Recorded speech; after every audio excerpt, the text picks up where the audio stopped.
වණකම් ආයුබෝවන්. ඔන්න අදත් පොඩි කතන්දරයක් ඔයාලට කියලා දෙන්න බලාපොරොත්තු වෙනවා. පොඩි දෙමළ කතන්දර පොතක තියෙන කතන්දරයක්. ඉතින් මේකේ මාතෘකාව තමයි සිංගමුම් ආඩුම් කියලා කියන්නේ. ඒ කියන්නේ සිංහයයි එළුවයි. ஒரு செங்குத்தான குன்றின் மீது ஆடு ஒன்று சந்தோஷமாக துள்ளி குதித்து மேய்ந்து கொண்டிருந்தது. ඒ කියන්නේ දවසක් ඔන්න එක කන්දක් මත නැගලා නටමින් හිටියා මොකෙද්ද එළුවෙක්. හරිද? ඔන්න දැන් එළුවෙක් කන්දක් උඩ නැගලා නට පැන පැන ඉන්නවා. ඊට පස්සේ குன்றின் மீது ஏறுவதற்கு சிங்கத்திற்கு வழி இல்லை. සිංහයෙකුත් ඉන්නවා. එයා ඉන්නේ කන්ද මුදුනේ නෙවෙයි. එතකොට මේ සිංහයාට ඒ කන්දට නැග ගන්න බැරුව තමයි දැන් ඉන්නේ. එයාට යන්න පාරක් නැහැ. කන්දට නගින්න පාරක් නැහැ. දැන් ඒ හින්දා ඔන්න එළුව දිහා බලන්න කියනවා. මොකද්ද?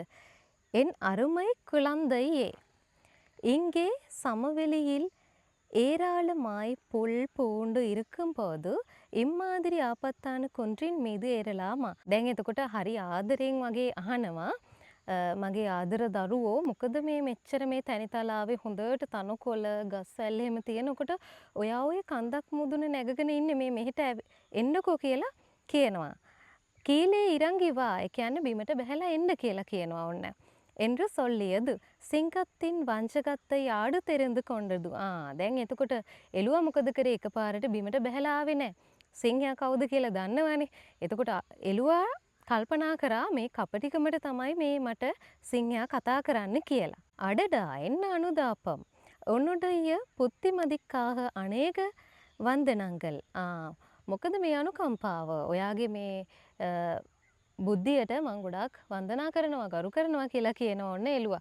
ඊට පස්සේ බලන්න என்னுடைய நன்மைக்காக இந்த புத்திமதியை நீ சொல்லுகிறாயா அல்லது உன் பசியை தணிப்பதற்காக சொல்லுகிறாயா என்பது தான் சந்தேகமாய் இருக்கிறது என்று சொல்லிற்று.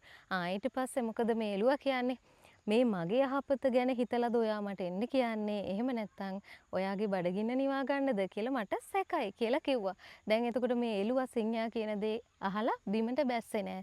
එළුවට බුද්ධිය පහළ වුණා මේ කතා කරන්නේ තමන්ගේ යහපත සඳහා නෙවෙයි සිංහයාට තමන්ව ආහාරයට ගන්න හිතිලා කියලා.